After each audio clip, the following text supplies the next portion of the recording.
Há alguns dias, o presidente dos Estados Unidos escreveu apenas 3 palavras no Truth Social, em letras maiúsculas, na verdade. 3 palavras dirigidas ao próprio partido no Senado. Não sejam tolos. E colocou um ponto de exclamação. Com essas 3 palavras, ele exigiu que os senadores republicanos destruíssem uma das últimas proteções estruturais da liberdade americana. A regra dos 60 votos, chamamos isso de obstrução parlamentar. Hoje vamos analisar que lei é essa pela qual Trump exige destruir os freios e qual é o único caminho compatível com a liberdade e o bom senso. Acredito que decisões políticas sérias exigem uma conversa séria, sem slogans, sem gritos. Análise. Outro tema será extremamente simples e extremamente complexo ao mesmo tempo. O que você faria se um vizinho que você cumprimentava havia muitos anos atravessasse a rua e parasse? Na sua frente, com voz calma, ele disser que pretende matar seus filhos e a polícia responder que não pode prendê-lo, porque não se prende por palavras. Mas vamos começar com a pergunta fundamental. Acabar ou não com o filibuster? Ser ou não ser? O filibuster deve existir ou não? A posição de Trump é completamente clara. Ele quer aprovar uma lei chamada SAVE Act. Essa é uma lei sobre a confirmação da cidadania americana dos eleitores americanos. A lei está travada no Senado justamente por causa desse filibuster. Para aprová-lo, os democratas, por assim dizer, precisam dar pelo menos 7 votos a favor. Caso contrário, não chegam a 60. Isso não está acontecendo. Por isso, Trump exige acabar com o filibuster de uma vez por todas. Mas fica a pergunta: o que afinal vai acontecer se Trump conseguir o que quer? Não se trata de uma única lei, trata-se do que vamos conseguir se decidirmos acabar com o filibuster. O filibuster serve para vencer, para aprovar essa lei. E agora eu vou fazer uma promessa para vocês. Neste vídeo contarei em instantes sobre um experimento recente do estado de Utah. Um experimento no qual as autoridades estaduais verificaram a cidadania de mais de 2 milhões de eleitores registrados. Eu vou contar o que eles descobriram. Isso é muito interessante. E quando você ouvir o número, vai entender porque toda a discussão sobre esse SAVE Act parece bem diferente do que eu pensava antes de descobrir sobre esse experimento. Bem diferente de como nos apresentam toda essa história, mas vamos voltar a isso depois. Por enquanto, meus amigos, se é importante para vocês ouvir uma análise séria e imparcial da política americana em russo, inscrevam-se. Se ainda não se inscreveram, cliquem no sininho e, claro, interajam com o que está acontecendo aqui, porque isso nos interessa e nós meio que mudamos a direção, adicionamos algo, tiramos algo, dependendo do que vocês, senhores, nos escrevem. Cada inscrição, cada clique no sininho é um sinal para o YouTube de que essas conversas são necessárias. Esse é o único jeito de continuarmos fazendo os programas. Se, por exemplo, 10 a 15% das pessoas dão like, então o YouTube entende. Bom, está normal, está bom, está normal. E se for 30%, então significa que até pessoas que normalmente não dão like gostaram. Bem, eu dou like só por princípio, então 30% significa isso agradou muito e o YouTube começa a mostrar mais. Ou seja, vocês podem influenciar na divulgação apertando o sininho, dando like e escrevendo alguma coisa lá sim. Se tem atividade, o YouTube pensa, isso é interessante. As pessoas se interessam por isso, elas conversam, ficam mais tempo no YouTube, que é o que o YouTube quer, né? Bom, tudo bem, vamos começar com a lei SAVE Act. Ou exatamente SAVE, um ótimo nome completo, Safeguard American Water Eligibility Act, exige que todo americano que se registre para votar em eleições federais apresente uma comprovação documental de sua cidadania. O que conta como essa comprovação?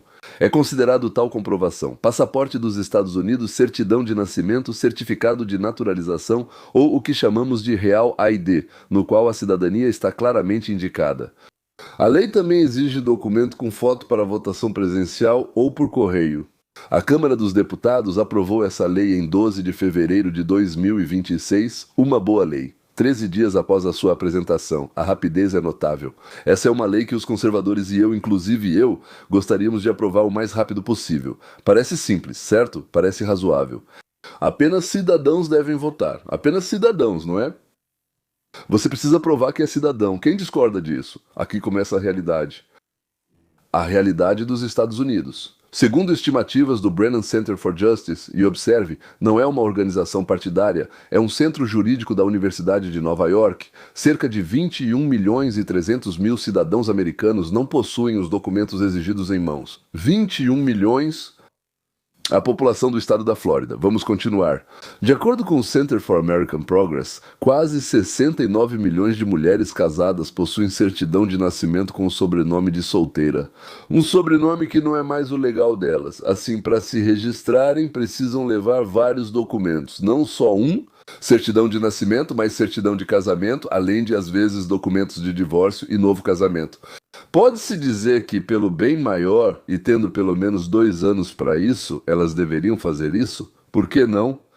Os americanos rurais, aqueles mesmos americanos rurais que na maioria das vezes votam nos republicanos, frequentemente vivem longe dos condados que devem autenticar o documento. Apenas 48% dos americanos realmente têm passaporte. Era assim. Os afro-americanos residentes, nascidos no sul segregado, muitas vezes nunca chegaram a receber uma certidão de nascimento. Simplesmente nasciam e pronto. E isso se aplica especialmente a todos nós, oriundos da antiga União Soviética. Cidadãos naturalizados frequentemente têm documentos em que o nome está transliterado de 3 maneiras diferentes. Eu tenho um médico com um sobrenome, bom, não importa, não quero dizer o nome dele agora, mas quando ele me mostrou como o sobrenome dele estava escrito, eu fiquei completamente surpreso. Havia 3 variações dentro de um único sobrenome. Nem eram erros, eram invenções fantásticas feitas provavelmente por algum funcionário ou talvez por alguns africanos. Ou ele estava sentado na recepção e tentava copiar, com a língua de fora, claro, copiar o sobrenome dele para o inglês, como ele imaginava o inglês, metade francês, metade inglês. Ninguém sabe, mas cada uma dessas divergências vira motivo para uma verificação, motivo para recusar o registro. O mais importante, isso não é teoria, já aconteceu. Em 2013, o estado do Kansas tentou implementar exatamente esse mesmo regime de confirmação documental de cidadania. No momento em que o Tribunal Federal anulou essa lei em 2018, ou seja, 5 anos depois, 31 mil cidadãos americanos de verdade foram impedidos de se registrar. Você pode dizer, idiotas, bem feito para eles. Ok, na verdade eu concordo com você, sim. Mas eu só quero dizer que são 31 mil só no Kansas. Pessoas reais, um estado, 5 anos, guarde esse número, vamos voltar a ele. Agora sobre o filibuster. O filibuster moderno exige 60 votos no Senado para encerrar o debate e passar para a votação do projeto de lei.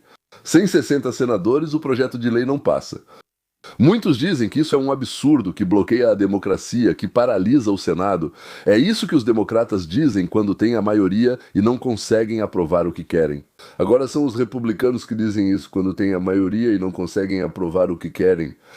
E isso, meus amigos, é o principal sinal de que o filibuster está funcionando bem.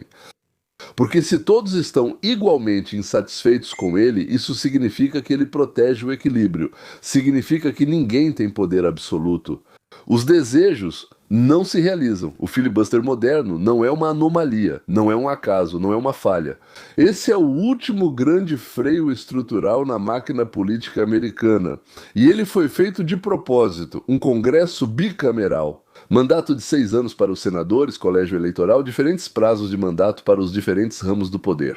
Toda a arquitetura da República Americana é construída sobre um único princípio: dificultar a maioria simples, tornar impossível a ditadura instantânea dos 51%. E é aqui, meus amigos, que quero lembrar de um pensador russo que falou sobre isso com mais precisão do que qualquer outro: Nikolai Alexandrovich Berdyaev. Filosofia da desigualdade.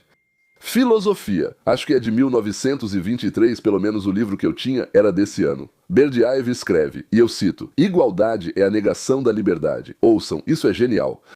No começo você não entende, né? Igualdade é a negação da liberdade. Os democratas estão sempre conclamando a igualdade. Os socialistas estão sempre conclamando a igualdade. O cara diz: igualdade é a negação da liberdade. Pensem sobre essa frase. Berdyaev escreve que a inveja também está na base da igualdade. O patos da igualdade. A inveja está na base do patos da igualdade. Foi isso que ele escreveu, certo? E o mais importante é que eu já cito isso há muitos anos. A liberdade é o direito à desigualdade. O meu, bem, segundo canal, por assim dizer, que eu chamo de educativo, mais ou menos, né? Ele não é educativo, mas é educativo, né? Lá em cima está escrito isso. A liberdade é o direito à desigualdade. Agora vocês podem perguntar: o que Berdyaev quis dizer com isso? Ou o que eu ou ele queremos dizer com isso? É isso que ele e eu queremos dizer. O desejo de submeter a minoria à simples superioridade numérica da maioria é uma capitulação espiritual diante do nivelamento. Reuniram-se 10 pessoas, 3 delas trabalham duro, estudaram, têm bons empregos e ganham bem, e 7 ficam fazendo corpo mole.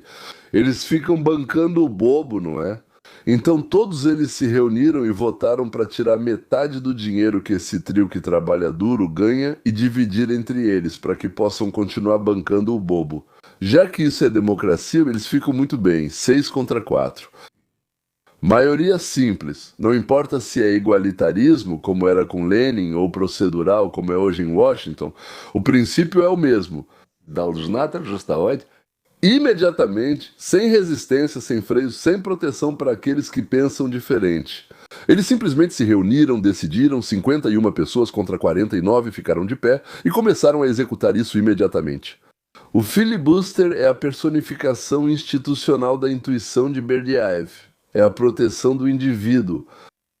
Proteção da minoria dos estados. Proteção da minoria de opiniões contra o fato de que 51% poderiam impor imediatamente sua vontade em todo o país. Isso se chama ditadura, se chama tirania. O mesmo princípio do ponto de vista ético foi expresso há 2000 anos pelo grande sábio Hillel Agadov. Talmud tratado. Acho que é o Tratado Shabat, folha 31a, que é odioso para você, não faça ao seu próximo. Isso é toda a Torá. O resto é explicação. O que é odioso para você, não faça ao seu próximo. Nós frequentemente dizemos: não faça ao outro o que você não quer que façam com você. Não faça ao outro o que você não gostaria que ele fizesse. Do hebraico pode se traduzir de uma forma ou de outra. Mas muito provavelmente é: o que é odioso para você, não faça ao seu próximo. Aplique isso ao filibuster. Você gostaria que o seu oponente aplicasse a você o mesmo procedimento que você quer aplicar a ele agora? E aqui chegamos ao principal. Estou falando agora diretamente a cada senador republicano dos Estados Unidos da América. Para quem lê russo ou usa o Google Tradutor, especialmente os indecisos, aos que pensam, talvez realmente valha a pena votar com Trump, aprovar esse tal Safe Act. Temos 51 votos e podemos acabar com isso. Prezado senador, vou lhe fazer 5 perguntas. Pense honestamente sobre cada uma delas. Primeira pergunta: você está preparado para que, em 2027, quando os democratas possam obter a maioria no Senado, eles aprovem uma lei de status de Estado para a Colômbia e Porto Rico? Com uma maioria simples de 51 votos, isso adicionará 4 senadores praticamente garantidos para os democratas. Por muito tempo, sua maioria se tornará matematicamente quase impossível por uma década. Segunda pergunta: você está pronto para que, com 51 votos, os democratas ampliem a Suprema Corte de 9 para 13 juízes, por exemplo? Sim, o presidente é democrata, então são 4. A proporção vai ficar 7-6 a favor dos liberais, em um dia. Todas as decisões conservadoras dos últimos 20 anos, Dobbs, Bruen, Heller, West Virginia VCP serão revisados e anulados. Terceira questão: você está pronto para que 51 votos dos democratas acabem com a doutrina da imparcialidade? Isso se chama doutrina da imparcialidade. E assim mataram o rádio conservador. Cada programa, Rush Limbaugh nas gravações, Sean Hannity, Mark Levin e sim, no meu humilde programa Voz do Bom Senso, eu seria obrigado a dar o mesmo tempo para os oponentes liberais. Ou seja, eu falo por meia hora e depois sou obrigado a dar o mesmo tempo para o meu oponente. Metade dos ouvintes vai desligar depois da primeira mudança de tom. O fim da transmissão conservadora em no máximo 2 anos... Quarta pergunta: você está pronto para que os democratas aprovem uma anistia com 51 votos e um caminho para a cidadania para 11? 18, 20 milhões de residentes ilegais. Mas isso vai dar 10 milhões de novos votos. Novos eleitores em uma década. Para quem? Para os democratas. O mapa eleitoral dos Estados Unidos vai mudar para sempre. O Texas vai se tornar um estado democrata em um único ciclo. Prezado senador, se a sua resposta honesta para qualquer uma dessas perguntas for não, então, pelo princípio de Hillel, o senhor tem a obrigação de votar hoje contra o fim do filibuster. Caso contrário, você mesmo está entregando ao oponente a faca com a qual ele vai te apunhalar amanhã. E quando te dizem que assim que os democratas chegarem ao poder, eles vão fazer isso de qualquer jeito, olhe para trás. Por algum motivo, eles não fizeram isso nos últimos 8, 10, 15, 20 anos, no governo Obama e Biden. Isso não é uma metáfora poética, isso é aritmética. São consequências. Essa é a realidade em que seus eleitores, seus verdadeiros eleitores, vão viver. Vão viver daqui a 2, 4, 6 anos e vamos, amigos, dar uma olhada? Vamos ampliar essa lista. O que mais os democratas podem fazer se tiverem oportunidade, ou seja, decisão com 51 votos se o filibuster acabar. Deixe-me listar rapidamente por categorias. Na área das eleições. Redução da idade para votar para 16 anos. Pronto. Todos os idiotas que ainda não têm nenhuma experiência correm para votar. Por quê? Pela liberdade. Registro federal automático, no mesmo dia, no local. Proibição total de exigência de documento de identidade na votação. Restabelecimento dos direitos de voto para criminosos. Inclusive para aqueles que estão cumprindo pena neste exato momento. Abolição do colégio eleitoral. Abolição do colégio eleitoral, aliás. No judiciário, não só a ampliação da Suprema Corte. Ocupação dos tribunais de apelação em todos os níveis. Restrições urgentes para juízes com efeito retroativo.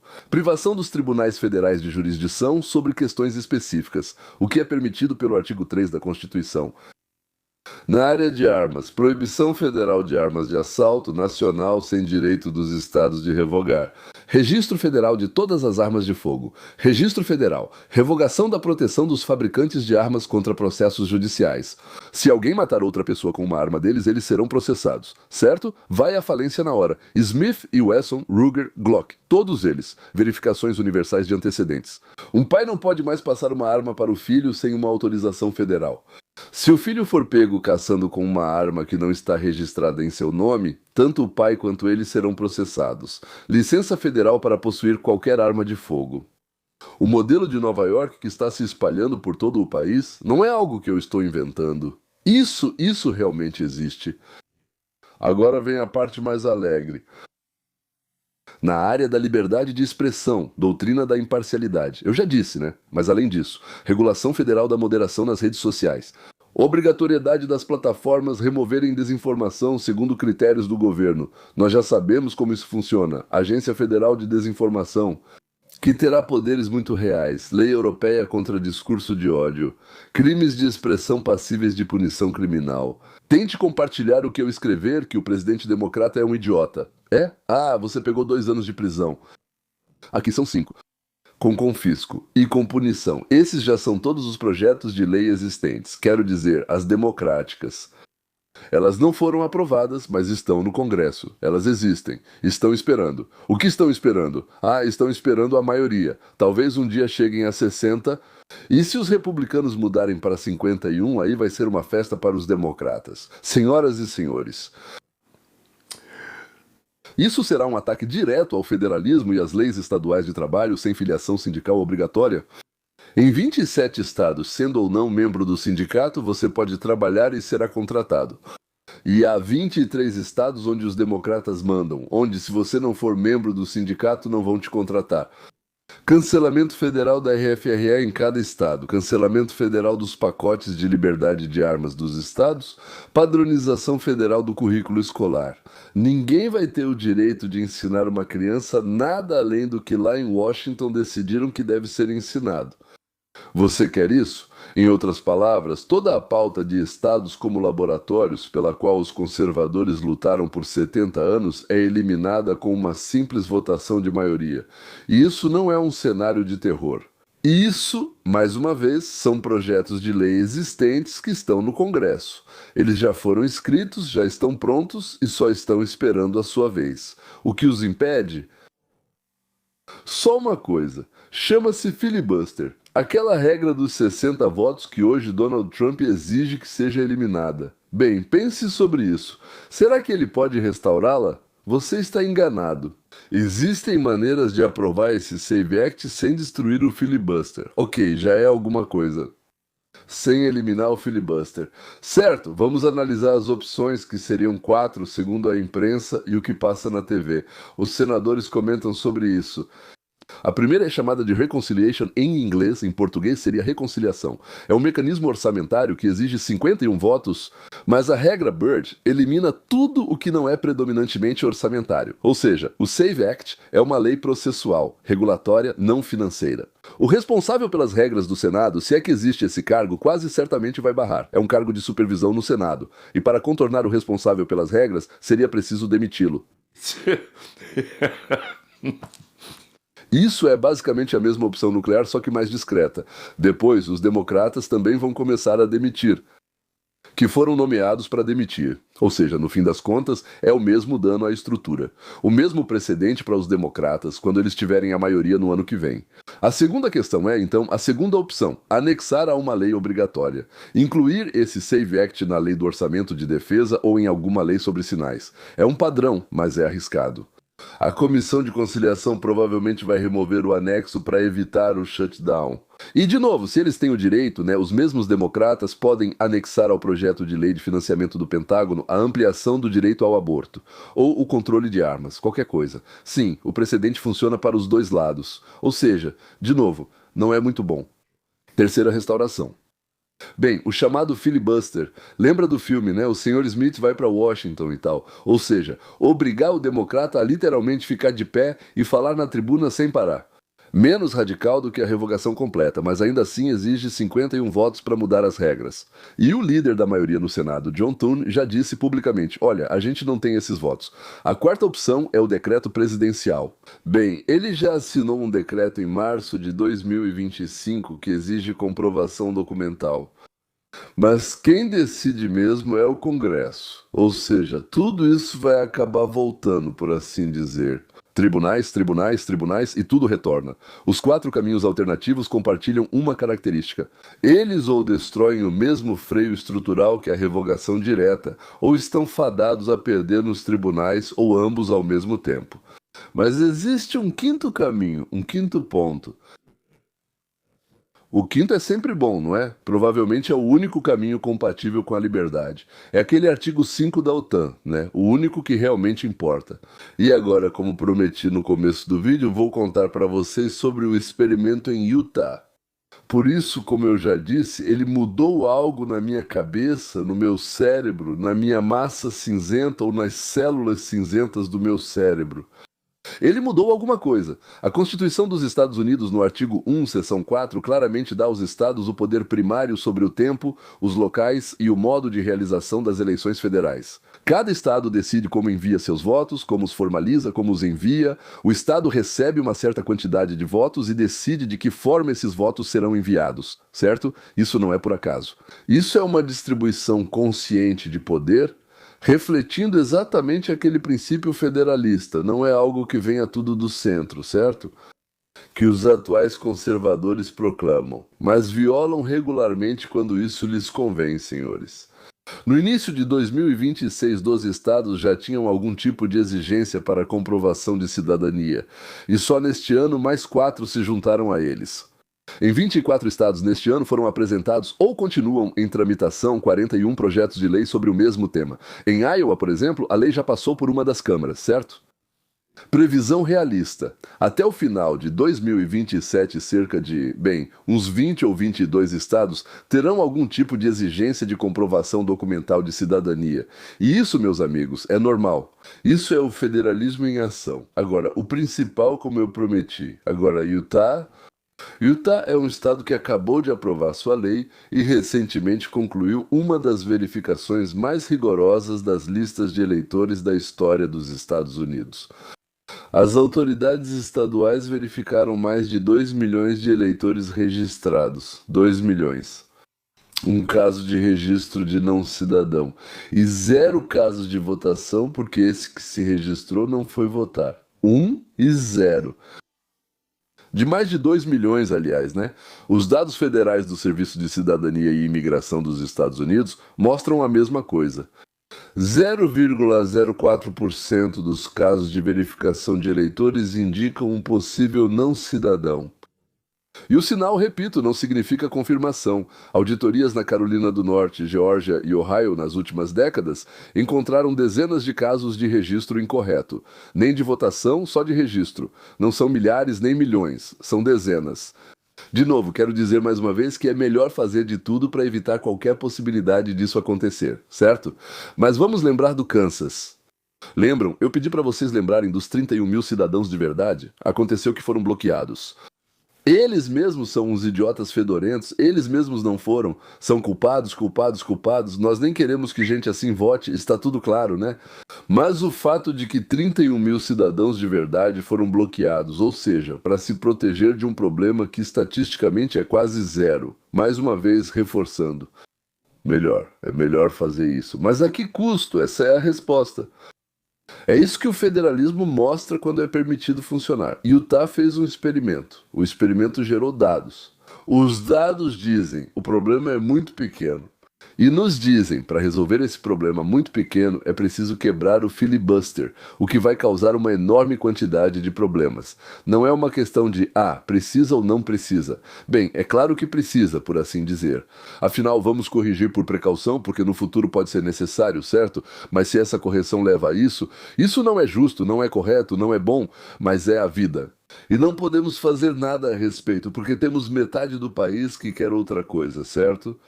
Essa é exatamente a função laboratorial dos estados que Andrew Galambos, astrofísico, fundador do Free Enterprise Institute em Los Angeles, que desenvolveu a ciência volitiva, mencionou.